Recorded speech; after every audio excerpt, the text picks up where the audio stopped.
gotta be honest with ourselves here. It's been a minute since LEGO Fortnite has come out with a major content update for LEGO Fortnite Odyssey. So today I got you guys with 27 things that you can do the next time you're bored in LEGO Fortnite. We did this in the past and a lot of you guys got inspiration for some build projects and other things you can randomly do around the world. So yeah, hopefully you can take this video as inspiration to find some new things to spark creativity, and make sure you subscribe so I can make these more often. Also, dropping a like really helps. But anyway, let's get into it with the first thing you can do when you're bored, and that's discover your entire LEGO Fortnite map. Island. I don't know what the correct term is, but you know what I'm talking about. The LEGO Fortnite world is not infinite. If you didn't know, if you open up your map, you can actually discover the entire thing. I recently did this in 24 hours. Shout out to you if you remember that, but it was a really fun journey because you find a lot of random relics around your world, random things that you wouldn't have found otherwise, as well as really cool landscapes. Another hidden benefit of doing this is the amount of bus stations you'll find along the way. I believe I have over like 80 bus stations at this point, which is just absurd. But the next thing you can do when you're bored is build a launchpad highway. So a launchpad highway, if you didn't know, is a really OP transportation method and is faster than the battle bus in a lot of cases. If you guys didn't know, with fast travel, you got to go ahead and queue it up. You got to wait through a tiny little loading screen, and then you got to dive down from the sky. The jump pad highway that you're seeing in front of us involves none of that. You literally jump on one jump pad and you can take your momentum as far as you'd like. This does require a little bit of advanced building techniques with the sideways builds, but it's nothing super hard, and if you watch my previous videos, you'll know exactly how to do that. The launchpad highways are still very effective, and in my case, I like them more than the battle bus. So yeah, try it out if you haven't. And once you build the launchpad highway, the next thing you can do is build a city to connect it to. Growing up, Lego City was one of my favorite themes, so I knew I had to build one inside of my Lego Fortnite world because that only makes sense. So I've got my own little brick city at this point, equipped with a skyscraper, a watchtower, as well as some buildings like a restaurant and some stores. Unfortunately though, I did hit the building warning on it, so I can no longer work on it, but one day, LEGO Fortnite, please fix. I'm begging you. I really do want to finish the city, but for now, since I can't, I guess I can move on to the next thing that you can do when you're bored, and that's collect every single legendary item. If you didn't know, there's about 280 unique combinations of legendary items that you can get across all the tools and weapons in the game, and I am on an absolute grind right now to get every single one. I'm sure, again, if you've been watching the channel, you'll know that this is something that I've been doing, and it's really spiced up the game for me and made it a lot more fun. Also, the legendary items in this game are so majestic, and they all look so good, so I would just suggest acquiring them for that reason alone. But in case that one's a little bit too much of a grind for you, the next thing that you can do is host your own little game show. I recently rebuilt some of the most iconic mini games from the Squid Games TV series and had a bunch of creators compete against each other inside of them. But it obviously doesn't stop at Squid Games. There's so many unique and interesting mini games you can build inside of LEGO Fortnite. So yeah, if you've never opened the toy section of your build menu, there's plenty of things that you can use in creative ways to just make really fun mini games for you and your friends. But if you are a survival player like I am, one thing I will suggest, and I know this is kind of crazy, but start a new world. As much as it might hurt to just abandon all of your builds and creations, it's never fully abandoned as long as you don't delete the world. So starting a new world is a nice way to make the game feel fresh again. I recently did this with my friend Kalis as we started from scratch and ended up defeating the Storm King, and yeah, just building a new village, throwing together new weapon combos, and just approaching the game from a different angle. It'll definitely make the game feel a little more fresh. But another thing you can do that's actually going to help you with the first point I made about discovering your entire map, and that's going to be building your own signature airship. I recently built a black and purple Raven themed airship because I love the colors black and purple, so I thought it looked super cool. But if you have a favorite color or just any preferences on design, try to make your own flying airship out of it. It could be a really cool experiment, and honestly, I had a lot of fun making mine. And the next thing you can do when you're bored is super important. This is one thing that I always drill home in my videos, and that's being organized. I built an entire facility on top of a lake for the sheer purpose of organizing every single item in the game, and it has been such a nice thing that I've done. Every single time I need a resource, it's so easy to go locate it, and it honestly saves you a lot of time in the long run. 10 out of 10 would recommend that. And while you're organizing, another thing I'd recommend is trying out the recycler if you haven't already. It's the newest utility station inside of LEGO Fortnite Odyssey, and it gives you some of the resources back from the things that you recycle, which is honestly a really nice addition to the game. If you watched this far into the video, there's a chance you're probably a LEGO Fortnite Odyssey grinder, and that means you've probably stacked up quite a bit of random tools and weapons. So yeah, making a recycler farm or just using the recycler is definitely recommended. And speaking of resources, one resource that actually is pretty hard to come by nowadays is the Rift Crystals. And one thing that you should do if you're bored, and if you haven't already, is go to Raven's Castle and collect some resources from it. Both the castle and the hideout have tons of nice resources that you can get. Obviously, the main one being Rift Crystals in those barrels, but just keep in mind, once you destroy those barrels and those floors, you'll never be able to get them again. But yeah, taking the teleporter down to Raven's hideout, you can also just farm his entire house, which does respawn every 24 hours. So if you haven't already, I'd recommend showing up to Raven's house and stealing everything from him. But if you find yourself yourself getting bored of the weapons in the game, maybe it's not the weapons and it's the runes you're applying to them. I'm guilty of putting damage and durability on every weapon and tool that I've ever made, but if you're bored, try testing out new rune combinations. There's so many different runes in the game, and like I said, I'm guilty of sticking to the same ones, but there are plenty to try out, so I definitely recommend doing that just to see what you could really discover. And if none of these so far have inspired you and you're still like, Kaz, I'm just bored of LEGO Fortnite Odyssey, then I would suggest trying a UEFN mode. The LEGO group themselves do a great job of releasing plenty of UEFN maps, but also the community just releases whatever they want. And that just means there's tons of unique and kind of random game modes you can play with your friends. I recently loaded up into an obby and ended up playing it for like over an hour. And also stay tuned. If you watch this far into the video, I'm about to release my first ever UEFN map and you're not going to want to miss it. I'm going to be hosting a challenge, giving away prizes, as well as playing with my community on stream. So yeah, subscribe with notifications on so you don't miss that. But going back into Odyssey, one of the best items in the entirety of the game is cheese. And if you didn't know, you're not supposed to eat it because it's actually forbidden.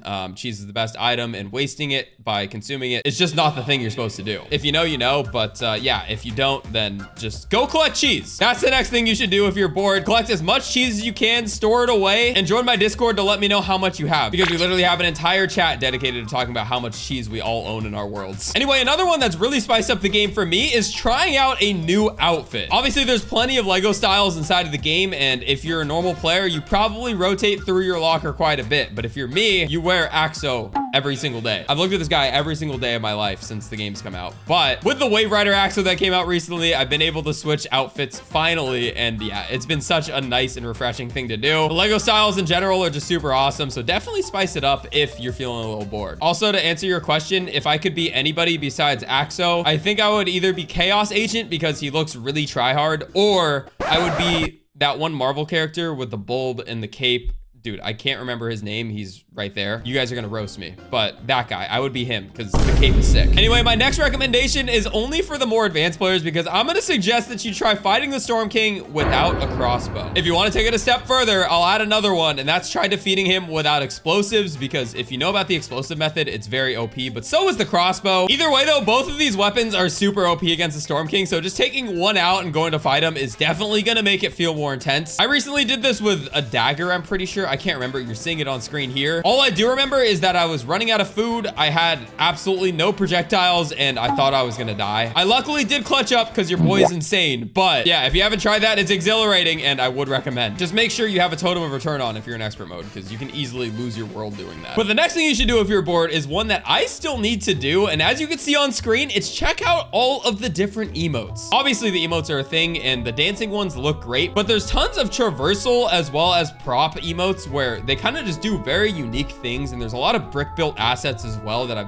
honestly never really seen before. All of these can be cool to impress your friends, or in my case, show off in videos. So if you see me using different emotes in upcoming videos, you'll know why. But one place that has got a ton of updates is Brick City. I know the community is pretty divided on Brick Life, but there are a ton of updates, and I recently played soccer, and also there's a new task board. There's just a ton of new stuff. They're obviously putting a lot of emphasis and focus onto Brick Life, so definitely check it out if you haven't played it since launch. It's changed quite a bit, and it is definitely fun, especially if it's been a while since you played. 10 out of 10 would also recommend doing that. Now, the next two things I'm going to recommend are difficult to do unless you explore your entire map like I suggested earlier, and that's going to be find different things. I know things sounds pretty broad, so I'll elaborate. Recently, I found this really cool farm that you guys may have seen in your own worlds as well, but this one's on a stranded island. Since finding this, it's basically inspired me to plop down some villages and fill it up with animals, because I feel like that makes sense to have a farm with a bunch of animals running around. But the other suggestion is not the farm. It is finding the Dreams Relic. If you guys haven't done that, I would recommend. It's probably one of the most rare things in the entire game to my knowledge. I believe I found about 5 of them on my world around the shore biomes, but your mileage may vary. You might find more or less than I had in my world. Either way though, these relics are definitely very sought after, and if you break them, because I have attempted to break it before, keep in mind you will get absolutely no resources, so yeah, it's not worth it to break them. Anyway, in a recent smaller update, they did change the way that attacks work. With weapons, there's a brand new charge attack where you can sprint at enemies. There's also a new jump attack that ends up sending you higher into the air. There's just a lot of different mechanical things with the fighting and combat in this game that you're gonna want to check out if you haven't. And